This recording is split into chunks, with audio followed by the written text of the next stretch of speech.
শুরু করছি আজকের প্রাইম টাইম।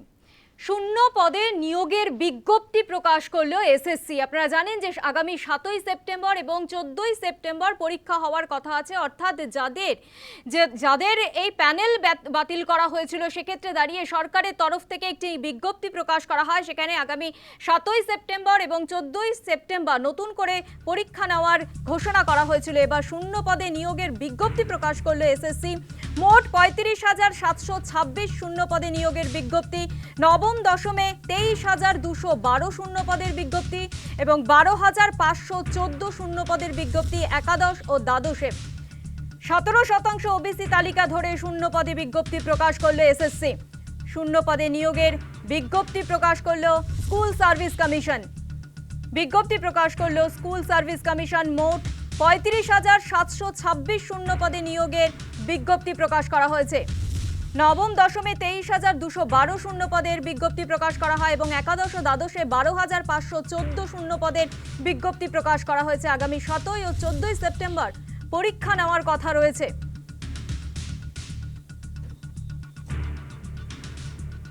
এই বিষয়ে আরো বিস্তারিত জানবো, সরাসরি রয়েছে আমাদের প্রতিনিধি মৌমিতা মিত্র। মৌমিতা, আগামী 7ই এবং 14ই সেপ্টেম্বর আমরা জানি যে এসএসসির তরফ থেকে যারা নতুন পরীক্ষায় বসবে তাদের পরীক্ষা নেওয়ার কথা রয়েছে, কিন্তু এবার দেখা গেল এসএসসি বিজ্ঞপ্তি প্রকাশ করলো এবং শূন্য পদে যারা নিয়োগ সেক্ষেত্রে দাঁড়িয়ে এসএসসির তরফ থেকে বিজ্ঞপ্তি প্রকাশ করা হলো। মৌমিতা,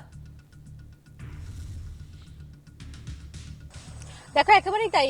প্রথম যে পরীক্ষাটি রয়েছে 7ই সেপ্টেম্বর, আগামী রবিবার পরশুদিন সেই পরীক্ষা রয়েছে নবম দশমের, এবং তার পাশাপাশি 14ই সেপ্টেম্বর সেটাও রয়েছে তার পরের সপ্তাহে রবিবার একাদশ দ্বাদশের সেই পরীক্ষা রয়েছে। এবং তার আগেই স্কুল সার্ভিস কমিশন ইতিমধ্যেই শূন্য পদের যে বিজ্ঞপ্তি সেটা ইতিমধ্যে প্রকাশ করেছে এবং সেখানে দেখা যাচ্ছে সব মিলিয়ে 35,726টি শূন্য পদ রয়েছে, অর্থাৎ নবম দশম এবং একাদশ দ্বাদশ মিলিয়ে। তার মধ্যে 35,000-এর শূন্য পদ রয়েছে 23,212টি এবং একাদশ দ্বাদশের ক্ষেত্রে শূন্য পদ রয়েছে 12,514টি। এবং মূলত যে কাস্ট ভিত্তিক অর্থাৎ 17% যে ওবিসি তালিকা, সেই তালিকাকে মেনে কলকাতা হাইকোর্টের নির্দেশকে মান্যতা দিয়ে একদিকে সেই তালিকা প্রকাশিত হয়েছে এবং তার পাশাপাশি বিষয় ভিত্তিক তালিকাও কিন্তু প্রকাশিত হয়েছে, অর্থাৎ কোন বিষয়ের জন্য কত শূন্য পদ রয়েছে সেই তালিকাও আলাদাভাবে স্কুল সার্ভিস কমিশনের তরফ থেকে দেওয়া হয়েছে। সেখানে আমরা দেখতে পাচ্ছি যে নবম দশমের ক্ষেত্রে সব থেকে কম শূন্য পদ রয়েছে ভূগোল বিষয়ের জন্য, সব থেকে বেশি শূন্যপদ রয়েছে ইতিহাস বিষয়ের জন্য। ইতিহাসের ক্ষেত্রে শূন্যপদ 2,149টি। একই রকম ভাবে একাদশ দ্বাদশের ক্ষেত্রে সব থেকে বেশি শূন্যপদ রয়েছে রাষ্ট্রবিজ্ঞান বা পলিটিক্যাল সায়েন্সের ক্ষেত্রে, সেখানে শূন্যপদ রয়েছে 1,373টি এবং অন্যান্য বিষয়গুলোর ক্ষেত্রেও 1,000-এর কাছাকাছি বা 1,000-এর সামান্য বেশি শূন্যপদ রয়েছে।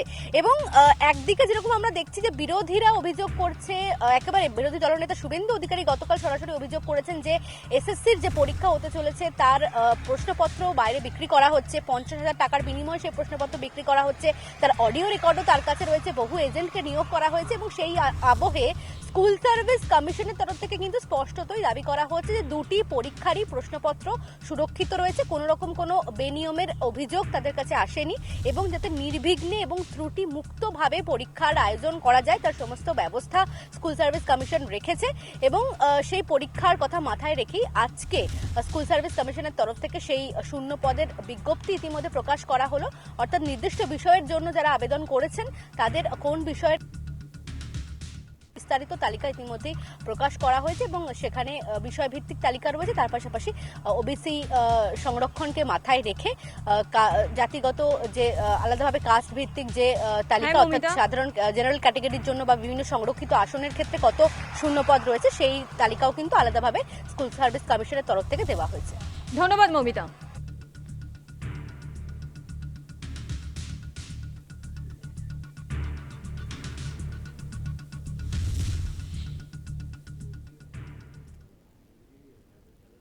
আর এসএসসি পরীক্ষার দুদিন আগেই বিস্ফোরক শুভেন্দু অধিকারী, 50,000 টাকায় এসএসসির পরীক্ষার প্রশ্নপত্র বিক্রি করা হয়েছে এমনটাই অভিযোগ করলেন বিরোধী দলনেতা। এসএসসি পরীক্ষার দুদিন আগেই বিস্ফোরক শুভেন্দু অধিকারী, 50,000 টাকা এসএসসির প্রশ্নপত্র বিক্রি করা হয়েছে এমনটাই অভিযোগ বিরোধী দলনেতার। আরও নতুন এজেন্ট নিয়োগ করা হচ্ছে এমনটাই দাবি করেছেন শুভেন্দু অধিকারী। ওয়েমারে ফাঁকি দিতে না পেরে প্রশ্ন বিক্রি। বসিরহাট থেকে একটি অডিও পেয়েছি, মমতা অভিষেকের নাম করে তীব্র আক্রমণ। তবে এসএসসির তরফ থেকে জানানো হয়েছে দুটি পরীক্ষার প্রশ্নপত্রই সুরক্ষিত রয়েছে। এসএসসি পরীক্ষার দুদিন আগে বিস্ফোরক শুভেন্দু অধিকারী।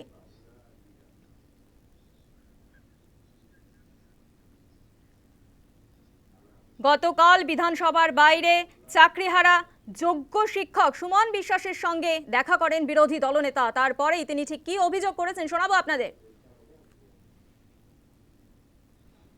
মমতা প্রশ্ন বিক্রি করবে। আমি অডিও রেকর্ড পেয়েছি, 50,000 টাকায় প্রশ্ন পাওয়া যাচ্ছে। বসিরহাট থেকে আমি অডিও পেয়েছি। এটা এসএসসি ইয়েস এই পরীক্ষার ইয়েস 7-14 ইয়েস ও জানে ওএমআর এ হাত দিতে পারবে না। চোর মমতা প্রশ্ন বিক্রি করবে, তার ভাইপো মাল তুলবে। সুজয় কৃষ্ণ ভদ্ররা ছিল, জীবন সাহারা ছিল, এবার আরো কিছু নতুন এজেন্ট দিয়ে করবে। এই পাপ মমতা মুক্তি বাংলা চাই, নইলে কোনো বেকার যুবক যুবতী, কোন যোগ্য শিক্ষক শিক্ষাকর্মী, কোন সরকারি কর্মচারী শিক্ষক, কোন বাংলার রাষ্ট্রবাদী জনগণের বিস্তার। শুভেন্দু অধিকারীর এই অভিযোগের পর চাকরিহারা যোগ্য শিক্ষক সুমন বিশ্বাস তিনি ঠিক কি প্রতিক্রিয়া দিয়েছেন শোনাবো। হ্যাঁ, প্রশ্নপত্র বিক্রি চলছে, এ তো উনি বলছেন, আরও অনেকেই বলছেন, চারিদিকে হোয়াটসঅ্যাপ ফেসবুকে চলছে, অনেকে প্রশ্ন কিনছে। এখন সঠিক কি ব্যাঠিক আমি জানি না। এই রাজ্য সরকার প্রশাসন একেবারে ব্যর্থ। তারা এই যে কারা এই কাজগুলো করছে তাদেরকে ধরতে পারছে না, নাকি নতুন করে পাড়ায় পাড়ায় কে লেবে গো বাবু চাকরি, কে লেবে গো এজেন্ট, নতুন করে নতুন পোশাকে এজেন্ট বেরিয়ে পড়েছে। এটা দেখার দায়িত্ব কার? পুলিশ মন্ত্রী মমতা বন্দ্যোপাধ্যায়, আমাদের মুখ্যমন্ত্রী। তিনি যোগ্য শিক্ষক সুমন বিশ্বাসকে ধরপাকড় করছে, নির্যাতন করছে, মারধর করছে, কলার ধরছে, মোবাইল ভেঙে দিচ্ছেন, আন্দোলনে বাধা দিচ্ছেন। তাহলে তিনি এই চোরগুলোকে ধরতে পারছেন না? তাহলে এমন ব্যর্থ মুখ্যমন্ত্রীর আর ওই ক্ষমতায় থাকাটা আর আমার মনে হয় সমীচীন হবে না। তিনি ছেড়ে দিক, না পারলে তিনি যদি না চালাতে পারেন ছেড়ে দিক। কারণ যোগ্যদের তালিকা দিচ্ছেন না কেন?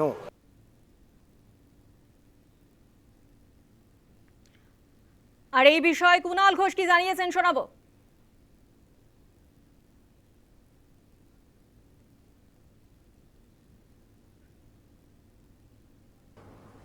চাকরি অনিয়মে যে অনিয়ম করেছে তাদের শাস্তি হোক। Law will take its own course. Justify করব না, কারুর হয়ে বলবো না। তাদের তদন্ত কোর্ট বিচারে যা যা উচ্ছন্নে যায় যাক। কিন্তু শুভেন্দুবাবু যখন অভিযোগ করবেন একটু তো মনে রাখবেন ওই গোটা এপিসোডটা। উনি তো বিজেপিতে গেছেন 2020 সালের নভেম্বর মাসে।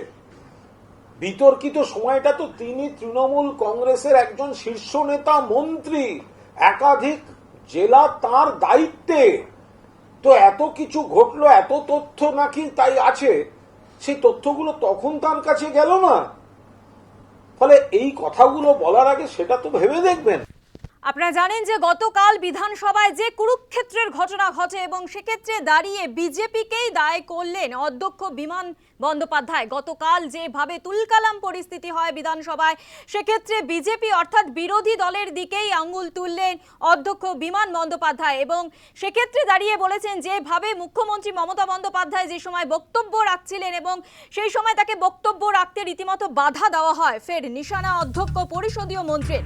মুখ্যমন্ত্রীকে বাধা দেওয়া হয় অসংসদীয় সেই বিধানসভার কাজ অচল করার চেষ্টা, সেই জন্যই কড়া পদক্ষেপ নিতে হয়েছে। স্পিকারের ক্ষমতা বলে সাসপেন্ড করেছি বললেন অধ্যক্ষ বিমান বন্দ্যোপাধ্যায়। বিজেপি বিধায়করা সীমা ছাড়িয়েছে, নিম্নমানের ভূমিকা পালন করছে বিরোধীরা, মন্তব্য পরিষদীয় মন্ত্রী শোভনদেব চট্টোপাধ্যায়ের। কুরুক্ষেত্র বিধানসভা বিজেপিকে আক্রমণ, ফের নিশানা অধ্যক্ষ পরিষদীয় মন্ত্রী। আর এই ঘটনা নিয়ে স্পিকার বিমান বন্দ্যোপাধ্যায় কি বলছেন শোনাবো আপনাদের। এই ধরনের ঘটনা হবে এটা আমরা কেউ প্রত্যাশা করতে পারি না। মাননীয় মুখ্যমন্ত্রী বক্তব্য রাখার সময় যেভাবে তাকে বাধা দেওয়া হচ্ছিল এটা সম্পূর্ণ অসংসদীয় এবং আমাদের পশ্চিমবঙ্গ বিধানসভার কাজকর্ম অচল করে দেওয়ার যে প্রচেষ্টা, তার সেই জন্যই আমাকে কিছু কড়া পদক্ষেপ নিতে হয়েছে। আমি প্রত্যাশা করেছিলাম মাননীয় মুখ্যমন্ত্রী তার বক্তব্য সুষ্ঠুভাবে রাখতে পারবেন, সুস্থভাবে রাখতে পারবেন, কিন্তু যা পরিবেশ ওরা তৈরি করেছিল সেখানে আমার কিছু করার ছিল না এবং বিধানসভা চালাতে গেলে কিছু কিছু আমাদের অপ্রিয়কর সিদ্ধান্ত গ্রহণ করতে হয়। অপ্রিয়কর সিদ্ধান্ত আমি বলবো না, আমরা যা সিদ্ধান্ত নিয়েছি আমি আইন মোতাবেক সিদ্ধান্ত নিয়েছি। পশ্চিমবঙ্গ বিধানসভার কার্যপ্রণালী অনুযায়ী আমাদের যে ক্ষমতা দেওয়া রয়েছে স্পিকারকে, সেই ক্ষমতার বলে আমি সাসপেন্ড করতে বাধ্য হয়েছি। বিধানসভা পরিচালনার ক্ষেত্রে আমি সবার সহযোগিতা বারবার আমি চেয়েছি। তার অর্থ এই নয় যে বিধানসভাতে আমরা সভা পরিচালনার ক্ষেত্রে দুর্বলতা দেখাচ্ছি। যদি এটা ওরা মনে করেন তাহলে ভুল করছে। কালকের ঘটনা অত্যন্ত নিন্দনীয় ঘটনা। অর্থাৎ অধ্যক্ষ থেকে পরিষদীয় মন্ত্রী শোভনদেব চট্টোপাধ্যায়, একাধিক নেতা নেতৃত্ব, তারা কিন্তু বিরোধীদের দিকেই আঙুল তুলছেন। আর এই বিষয়ে পরিষদীয় মন্ত্রী শোভনদেব চট্টোপাধ্যায় কি বলেছেন শুনুন। পরিষ্কার করব না, আমরা গণ্ডগোল করেছি, কিন্তু শাসক দল যদি কোনো সৌজন্য দেখায় তাকে আমরা রেসিপ্রোকেট করেছি, সব সময় রেসিপ্রোকেট করেছি। এরা যেন সব কিছুকে লিমিট ছাড়া, দিল্লিতেও দেখতে পাচ্ছি যে স্পিকার ক্রমাগত অপোজিশন লিডারের মাইক বন্ধ করে দিচ্ছেন, বলতে দিচ্ছেন না সকলকে ঠিক মতো করে, এরকম তো হয়েই থাকে। এটা আমি মনে করি যে একেবারে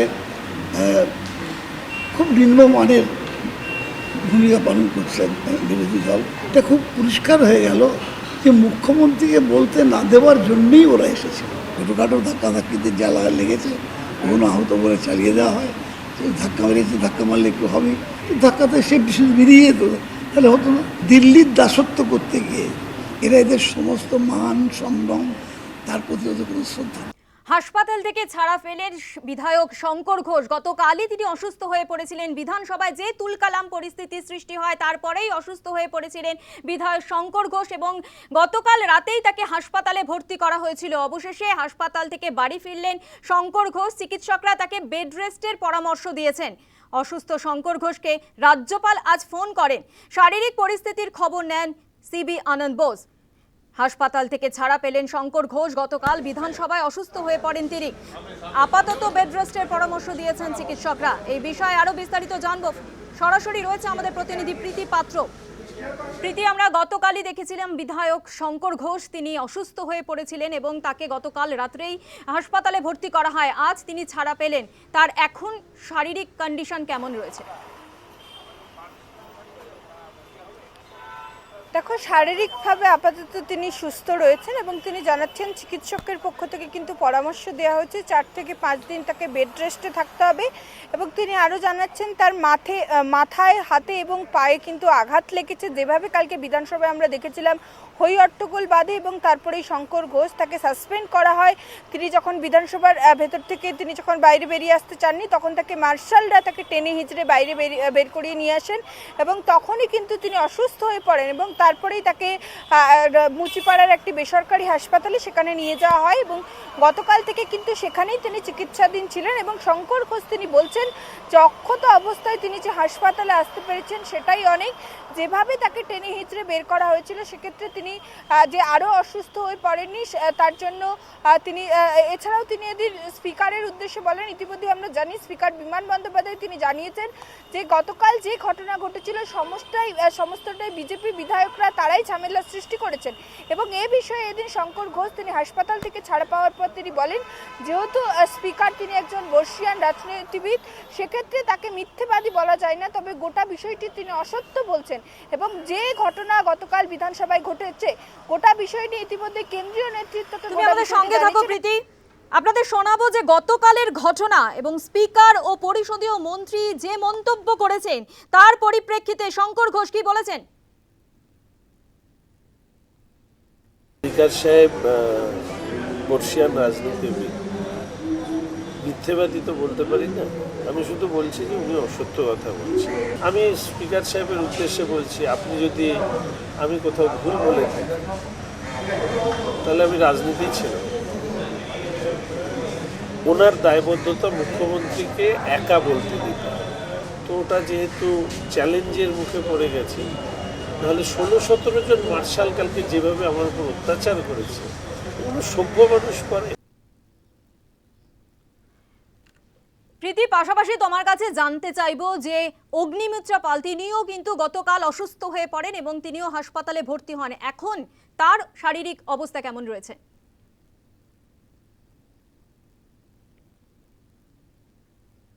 শারীরিক অবস্থা কিন্তু আপাতত স্থিতিশীল নয়, কারণ যেটা ইতিমধ্যেই জানা যাচ্ছে আনন্দপুরের একটি বেসরকারি হাসপাতালে আইসিইউতে কিন্তু তিনি এই মুহূর্তে ভর্তি রয়েছেন এবং আজকেই কিন্তু একেবারে ভোরবেলায় হঠাৎই তার ব্রেন স্ট্রোক হয় এবং তারপরেই ভোর রাতে কিন্তু তাকে হাসপাতালে নিয়ে যাওয়া হয় এবং এই মুহূর্তে কিন্তু তিনি আইসিইউতে ভর্তি রয়েছেন এবং তার শারীরিক অবস্থা স্থিতিশীল নয় এমনটাই কিন্তু চিকিৎসকরা জানাচ্ছেন এবং চিকিৎসকরা জানাচ্ছেন তাকে এই মুহূর্তে অবজারভেশনে রাখা রয়েছে।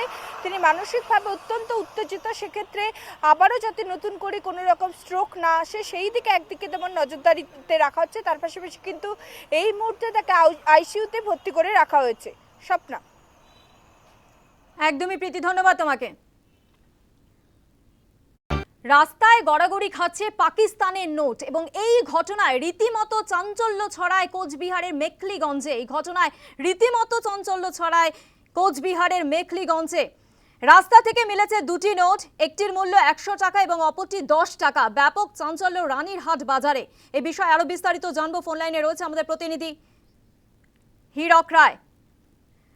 রাস্তায় গড়াগড়ি খাচ্ছে পাকিস্তানের নোট, কোচবিহারে মেখলিগঞ্জে চাঞ্চল্য, রাস্তা থেকে মিলেছে দুটি নোট।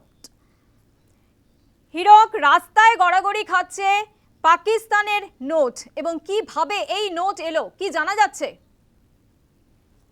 গত মঙ্গলবার রাতে মেখলিগঞ্জের রানীরহাট বাজার, সেই বাজারে কিন্তু এই নোটগুলো পাওয়া গেছে এবং স্থানীয় একজন ব্যবসায়ী সেই বাজারের মধ্যে কিন্তু সেই নোট, একটি 100 টাকা নোট এবং একটি 10 টাকা পাকিস্তানের নোট সে কুড়িয়ে পায় এবং এই ঘটনার পর কিন্তু এলাকার মধ্যে একটা চাঞ্চল্য ছড়িয়ে পড়েছে এবং এই যে নোট, সেই নোট কোথা থেকে এলো সেই বিষয়ে কিন্তু একটা এলাকার মধ্যে একটা আতঙ্কের পরিবেশ রয়েছে। কারণ এই যে ভারত বাংলাদেশ সীমান্ত, সেই রানীরহাট থেকে এই চাংড়াবান্ধ যে ইমিগ্রেশন সেন্টার তা কিন্তু 10 কিলোমিটারের মধ্যেই পড়ে এবং এই কিভাবে এলো, কোনোভাবে অনুপ্রবেশ ঘটেছে কিনা সেই বিষয়ে যেমন সাধারণ মানুষের মধ্যে প্রশ্ন রয়েছে, পাশাপাশি কিন্তু যে স্থানীয় সূত্রে যেটা জানা যাচ্ছে যে এই যে রানীরহাট যে এলাকা, সেই এলাকা দিয়ে কিন্তু ভুটান থেকে বহু পাথর বোঝাই ট্রাক সেগুলো কিন্তু ভুটান থেকে চাংড়াবান্ধার দিকে যায় এবং সেটা পরবর্তীতে বাংলাদেশে সেই পাথর রপ্তানি করা হয়। সেই তাদের কাছ থেকেও সেই নোট সেখানে কোনোভাবে পড়ে যেতে পারে। পাশাপাশি কিন্তু যেটা স্থানীয়রা যেটা জানাচ্ছে যে চাংড়াবান্ধা এলাকায় সেখানে বেশ কিছু মানি এক্সচেঞ্জ পয়েন্ট রয়েছে, তবে তারা যেটা জানাচ্ছে যে সেখানে কিন্তু বিভিন্ন দেশের কারেন্সি এক্সচেঞ্জ হলেও কিন্তু সেখানে কিন্তু পাকিস্তানের কারেন্সি এক্সচেঞ্জ সম্পূর্ণভাবে নিষিদ্ধ রয়েছে। তাই সাধারণ মানুষ মনে করছে যে কোনোভাবে হয়তোবা যারা পাথর নিয়ে যাচ্ছে সেখান থেকেও তা করতে পারে অথবা কোনো অনুপ্রবেশের ঘটনা ঘটতে হবে, সেটাও কিন্তু উড়িয়ে দিচ্ছেন সাধারণ বাসিন্দারা। একদমই, ধন্যবাদ তোমাকে। আর এবার যে ঘটনা দিকে আপনাদের যে ঘটনা জানাবো, যে রহরার ফ্ল্যাট থেকে যে আগ্নেয়াস্ত্র উদ্ধার হয় সেই আগ্নেয়াস্ত্র উদ্ধারের ঘটনায় এবার 3 জনকে গ্রেফতার করা হয়েছে। গিরিশপাড় থেকে এই 3 জনকে গ্রেফতার করা হয়েছে। আপনারা জানেন যে রহরার ফ্ল্যাট থেকে যে আগ্নেয়াস্ত্র উদ্ধার হয় এবং সেই ঘটনাকে কেন্দ্র করে 3 জনকে গ্রেফতার করা হয়েছে। অবৈধভাবে বন্দুক পাচার মামলার তদন্তে এসটিএফ, বেঙ্গল এসটিএফ এর জালে 3 দোকান মালিক। ধৃতরা বিবাদী বাগের এক নামী দোকানের 3 মালিক, এমনটাই কিন্তু জানা গিয়েছে। গিরিশ পার্ক এলাকা থেকে গ্রেফতার করা হয়েছে 3 জনকে। ধৃতদের কাছ থেকে উদ্ধার হয়েছে 41টি আগ্নেয়াস্ত্র। রহরার ফ্ল্যাটে অস্ত্র উদ্ধারে গ্রেফতার করা হয়েছে 3 জনকে। অবৈধভাবে বন্দুক পাচার মামলার তদন্তে এসটিএফ, বেঙ্গল এসটিএফ এর জালে 3 দোকান মালিক। ধৃতরা বিবাদী বাগের নামী দোকানের 3 মালিক, এমনটাই কিন্তু জানা গিয়েছে। ধৃতদের কাছ থেকে উদ্ধার করা হয়েছে 41টি আগ্নেয়াস্ত্র। বাজেয়াপ্ত দোনলা, একনলা আগ্নেয়াস্ত্র। 4ই আগস্ট রহরার ফ্ল্যাটে অস্ত্র ভান্ডারের হদিশ। বেআইনিভাবে প্রচুর কার্তুজ লেনদেনের অভিযোগ। অন্য অস্ত্র মামলায় আগেই গ্রেফতার করা হয়েছিল এই দোকানেরই 2 কর্মীকে। এই বিষয়ে আরো বিস্তারিত জানবো, ফোন লাইনে রয়েছে আমাদের প্রতিনিধি মাসুম আক্তার। মাসুম, এই 3 জনকে গ্রেফতার করা হয়েছে এবং তাদেরকে 7 দিনের পুলিশ হেফাজতের নির্দেশ দেওয়া হয়েছে, আর কি জানা গিয়েছে? যেহেতু তাদের বিরুদ্ধে আর্মস অ্যাক্ট রয়েছে, তাদের দোকান থেকে এই আর্মস গুলো বার হয়েছে কিনা সেটা জানার জন্যই এসটিএফ পুরো ঘটনার তদন্ত করছে। সেই জন্য সুদীপ্ত দা, আবিদ দা এবং সুব্রত দা, এই 3 জনকে মোট 7 দিনের পুলিশ হেফাজতের নির্দেশ, তাদেরকে জিজ্ঞাসাবাদ করবে এবং জেরা করার পর জানার চেষ্টা করবে যে মূলত এই যে আগ্নেয়াস্ত্র ব্যারাকপুরের রহড়ার থেকে উদ্ধার হয়েছিল এবং বিপুল পরিমাণ যে কার্তুজ উদ্ধার হয়েছিল সেইগুলো তাদের দোকান থেকে বার হয়েছে কিনা, এবং যদি বার হয়েই থাকে সেটা কিভাবে বার হয়েছে, কারণ বিনা লাইসেন্সে কোনো কাউকে এই ধরনের আগ্নেয়াস্ত্র বিক্রি করা যায় না। সেটাই জানার জন্য পুলিশ কিন্তু এদেরকে গ্রেফতার করেছে, যদিও এই দোকানের বিরুদ্ধে কিন্তু আগেও অভিযোগ ছিল। এই সমস্ত বিষয়টাই কিন্তু জানার চেষ্টা করছে এসটিএফ। স্বপ্না, বেশ, ধন্যবাদ। রহড়ার ফ্ল্যাটে অস্ত্র উদ্ধারে গ্রেফতার 3 অবৈধভাবে বন্দুক পাচার মামলায় তদন্তে এসটিএফ। বেঙ্গল এসটিএফ এর জালে 3 দোকান মালিক।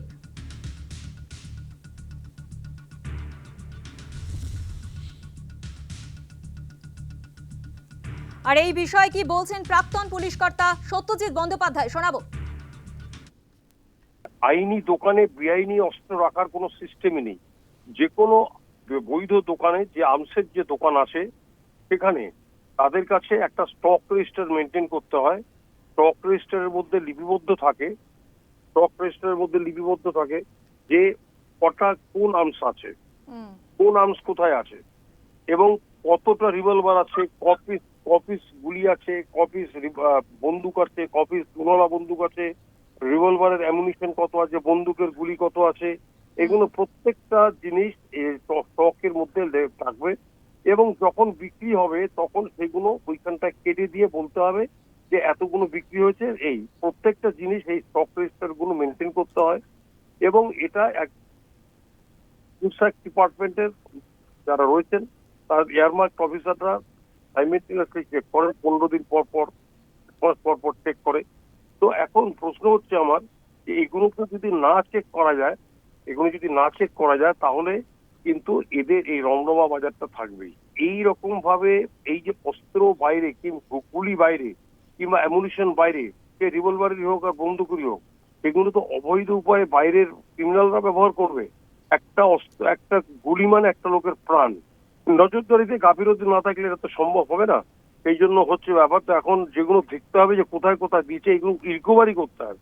রিকভারিটা হচ্ছে আসল, মানুষের প্রাণ বাঁচাতে গেলে এবং অ্যাকুরেট সেকশনে কেস লিখতে হবে, কোনো লঘু সেকশন নয়।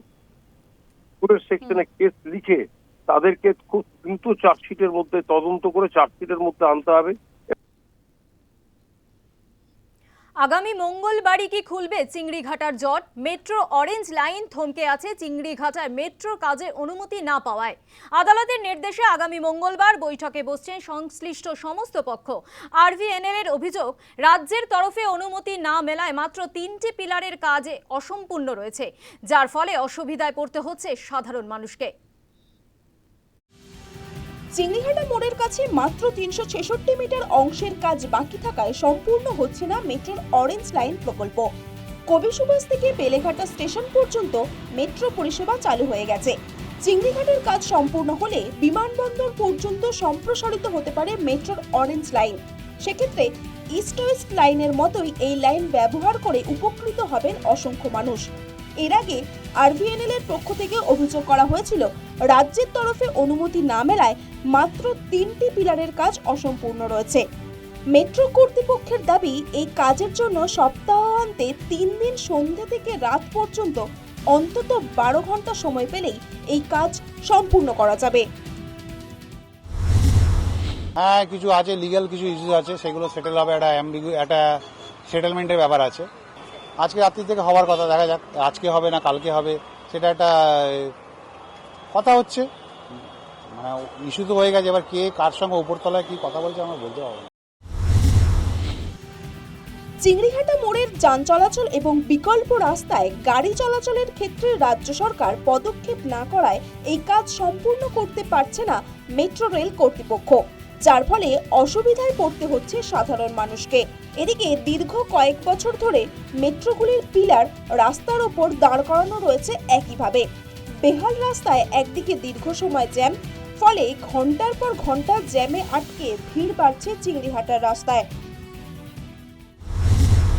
अगर चालू हो जाएगा तो बेहतर रहेगा, जॉब जाने में मतलब वैसे भीड़ बहुत हो जाती है और जॉब में आने जाने के लिए सुविधा हो जाएगी। हाँ, ये स्टेट लैंड एक्विजिशन तो स्टेट का काम है ना, वो जल्दी से उसको करके दे बेहतर रहेगा, क्योंकि ऑब्वियसली फायदा सबको होना है उससे। और अगर कोलकाता का होगा तो मतलब ऑब्वियसली जो यहाँ के रेजिडेंट है उन्हीं लोग को फायदा होगा। तो ये स्टेट गवर्नमेंट का काम है कि हाँ जल्दी से वो चीज थोड़ा सा क्लियर, हाँ परमिशन मिलना चाहिए। ভালোই সুবিধা হবে। আমার তো কাজের ক্ষেত্রে মুকুন্দপুরে যাওয়া হয়, তো ওটা গড়িয়ার দিকেও যাওয়া হয়, বেশ ভালো, অনেকটাই সুবিধা হবে। এখন বাসে করে যাওয়া হয়, অনেকটা লেট হয়, সময়টা হাতে পাওয়া যাবে আর কি। ইতিমধ্যেই কলকাতা হাইকোর্ট নির্দেশ দিয়েছে জনগণের বৃহত্তর স্বার্থের কথা বিবেচনা করে রাজ্য সরকারকে সমস্ত পক্ষের সঙ্গে আলোচনায় বসতে হবে। এই বৈঠক থেকে সদর্থক সমাধান সূত্রে পৌঁছতে হবে। সেই নির্দেশ মেনেই আগামী মঙ্গলবার মেট্রো ভবনে বৈঠকে বসবে সব পক্ষ। এই বৈঠকে উপস্থিত থাকবে কলকাতা পুলিশ, কলকাতা পুরসভা, কেডিএমএ, পরিবহন দপ্তর, নগরায়ণ দপ্তরের বিশেষজ্ঞ প্রতিনিধিরা। সেই বৈঠকে কি কাটবে জট? 366 মিটার এলাকায় জট কাটিয়ে মেট্রো অরেঞ্জ লাইন কি পুরোপুরি পরিষেবা চালু করা যাবে? চিংড়িঘাটের এই মেট্রো চালু হলে কিন্তু প্রত্যেকেরই অনেকটাই সুবিধা হবে, যেরকম সময় বাঁচবে, তার পাশাপাশি অনেকটা নিরাপদে তারা একেবারে নিরাপদ যাত্রার মধ্য দিয়ে তারা গন্তব্যে পৌঁছতে পারবে। এবং এই বৈঠক থেকে ঠিক কি সমাধান সূত্র উঠে আসে সেটাই এখন দেখার। ক্যামেরায় তাপস ঘোষের সঙ্গে মৌমিতা মিত্র, নিউজ টাইম কলকাতা। রানাঘাট, বনগাঁও, শিয়ালদহ শাখায় চালু হলো এসি লোকাল ট্রেন। এর আগে রানাঘাট থেকে শিয়ালদা পর্যন্ত এসি লোকাল ট্রেন আপনারা জানেন যে চালু হয়েছিল। এবার তার সঙ্গে যুক্ত হলো বনগাঁও, অর্থাৎ রানাঘাট থেকে বনগাঁ এবং শিয়ালদহ, রানাঘাট থেকে বনগাঁ ও শিয়ালদহ পর্যন্ত চালু হলো এসি লোকাল ট্রেন। রানাঘাট শাখার পর এবার বনগাঁ শাখাতেও এসি ট্রেন চালু হলো, এসি লোকাল ট্রেন। আজ থেকেই শুরু হয়েছে যাত্রা। রানাঘাট থেকে ট্রেন ছেড়েছে, বনগাঁ এসছে এবং বনগাঁয় কিছু সময় হোল্ড করার পর পুনরায় বনগাঁ থেকে শিয়ালদার উদ্দেশ্যে ট্রেন রওনা দিয়েছে। আমি প্রথম দিনের ছবিটা দেখাবো যে ট্রেনের মধ্যে যথেষ্ট ভিড় রয়েছে এবং ট্রেনের যারা টিকিট পরীক্ষক রয়েছেন তারা ইতিমধ্যে চেক করছেন এবং যাত্রীদের যে সারা, সেই সারাটাও আজকে যথেষ্ট দেখা যাচ্ছে, কারণ প্রথম দিনের একদম হঠাৎ করে নোটিশ এবং তারপরেই দেখা যাচ্ছে যে ট্রেনের যে যাত্রা, সেই যাত্রা শুরু হয়ে গিয়েছে। ভালো লাগছে, এতদিনের প্রত্যাশা পূরণ হলো। রানাঘাট শাখায় তো আগেই চালু হয়েছিল, আজকে বনগাঁ শাখায় চালু হলো, খুবই ভালো লাগছে, খুবই এক্সাইটেড। যেটা মনে হচ্ছে যে বনগাঁ শাখায় নিত্য যে ভিড় এবং বনগাঁ অর্থাৎ অফিস টাইমে যে ভিড়, সেই ভিড়টা যে অনেকটা লাঘব করা যাবে এই মধ্যে, যেটা স্বাভাবিকভাবেই বলা যাচ্ছে। এবং সাধারণ মানুষ তারা যারা আছেন, নিত্যযাত্রী যারা আজকে যেখানে এসেছেন, তারা অন্তত বলছেন যে 24 লোকাল আজ দীর্ঘ 12 বছর এইভাবে চলে আসছে। আমরা আজকে এরকম একটা পরিষেবা পেয়ে খুবই খুশি এবং আশা রাখছি যে আগামী সোমবার থেকে আমরা মান্থলি কেটে নেব। তবে একটু সমস্যা হয়ে গেল, ফেরার ট্রেনটা করেছে 6টা 14-তে, ওটা যদি একটু 7:30 ওই টাইমটাতে করতো তাহলে আমাদের পক্ষে যাওয়া আসা দুটোরই খুবই সুবিধা হতো। সেক্ষেত্রে একটা বাধা হতে পারে, কিন্তু এখানে যে সুবিধাগুলি পাওয়া যাবে সাধারণত পুরো শীততাপ নিয়ন্ত্রিত এই প্রত্যেকটা কোচ রয়েছে। পাশাপাশি যেটা লোকাল ট্রেনের কথা যদি বলা হয়, যে ট্রেন বনগাঁ থেকে শিয়ালদা যেতে প্রায় 2 ঘন্টার কাছাকাছি সময় লাগে, এখানে কিন্তু সেই সময়টাও অনেকটা বাঁচবে। 1 ঘন্টা 45 মিনিটে বনগাঁ থেকে সেরে শিয়ালদা পৌঁছাবে। শিয়ালদা অবধি যাচ্ছি, তো খুবই ভালো লাগছে, ভালো লাগছে। হ্যাঁ, অনেকটাই মিলবে, এখানে তো কোনো কষ্টই হচ্ছে না, খুবই আরাম হবে, সবারই ভালো হবে। সাধারণ যে ভাড়া, হ্যাঁ, একটু বেশি কিন্তু তাও ঠিক আছে, সেই কষ্টটা তো হবে না। এবার বনগাঁ সে লাইনের যেহেতু প্রতিটা ভিড়, ওই অফিস টাইমে প্রচণ্ড ভিড় হয়, সেই ভিড় যাতে কমানো যায় এবং যারা আরামদায়কভাবে যাত্রা করতে চান তাদের জন্য এই ভাবনা নেওয়া হয়েছে। আমি আজকের আরেকবার একটু ছবিটা দেখাবো। ট্রেনের মধ্যে যে প্রথম দিনের প্রথম ট্রেন বনগাঁ থেকে ছেড়ে শিয়ালদার উদ্দেশ্যে যাচ্ছে, সেখানে প্রত্যেকটা বগিতে যথেষ্ট দেখা যাচ্ছে যে প্রত্যেকটা বগির যে সিটগুলি রয়েছে, প্রতিটা সিটে সাধারণ মানুষ তারা বা যাত্রীরা তার কিন্তু রয়েছেন। স্বাভাবিকভাবে প্রথম দিনের যে সারা, সেই সারা দেখে বলাই যেতে পারে যে রানাঘাট শাখার পরে বনগাঁ শাখায় যে এসি লোকাল ট্রেন চালু শুরু হলো, সেটাও সাফল্যভাবে পাবে সেটা বলাই যাচ্ছে। কারণ একদিকে যেমন সময় বাঁচবে, অন্যদিকে আরামদায়ক যাত্রা পাওয়া যাবে। অন্তত বনগাঁ রুটে যেটা ভেবেই যাত্রীরা বলছেন তাদের অন্যরকম একটা আনন্দ অনুভূতি হচ্ছে, কারণ বনগাঁ লোকালের যে ভিড়, সেই ভিড় অন্তত যারা ভিড়ের থেকে বাঁচতে চান, আরামদায়কভাবে যাত্রা করতে চান, তারা অন্তত এই ট্রেনে তাদের ক্ষেত্রে সুবিধা হবে। বনগাঁ থেকে উৎসব মণ্ডল, নিউজ টাইম।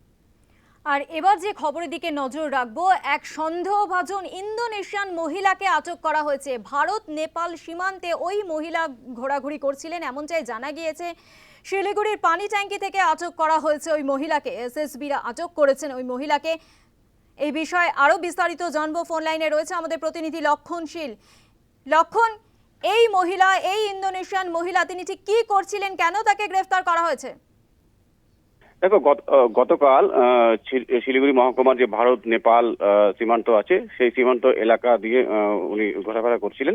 সেই সময়ে সীমান্তে থাকা যে এসএসবি জওয়ানরা তাকে আটক করে এবং তাকে তল্লাশি চালাতে তার কাছ থেকে উদ্ধার হয় ভারতীয় আধার কার্ড এবং প্যান কার্ড, সবটাই জাল বলে জানা গেছে। এবং পরবর্তীকালে আরো তল্লাশি চালিয়ে তার থেকে উদ্ধার হয় ইন্দোনেশিয়ান এক পরিচয়পত্র এবং পরবর্তীকালে তাকে আটক করা হয় এবং গ্রেপ্তারও করা হয়। গ্রেপ্তার করে এসএসবি সূত্রে জানা যায় যে তিনি গত 10 বছর ধরে ভারতে বসবাস করছিলেন এবং মুম্বাইতে গত 10 বছর ধরে তিনি আছেন এবং মুম্বাইতেই তিনি এক এজেন্টের মাধ্যমে এই জাল ভারতীয় নথিপত্রগুলি বানান এবং পরবর্তীকালে গ্রেপ্তার করে তাকে দার্জিলিং জেলার খড়িবাড়ি থানার হাতে তুলে দেওয়া হয় এবং তাকে আজ শিলিগুড়ি মহকুমা আদালতে তুলে 5 দিনের রিমান্ডে নিয়ে পরবর্তী তদন্ত শুরু করেছে পুলিশ।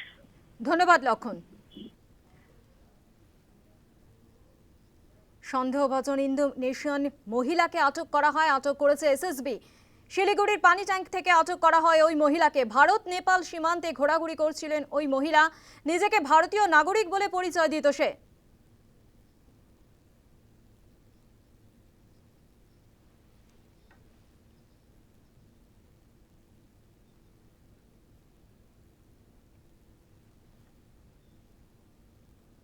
প্রাইম টাইম আজ এ পর্যন্তই। বিরতির পর দেখুন নিউজ এক্সপ্রেস, তারপর সন্ধ্যে 7টায় বেঙ্গল লাইন।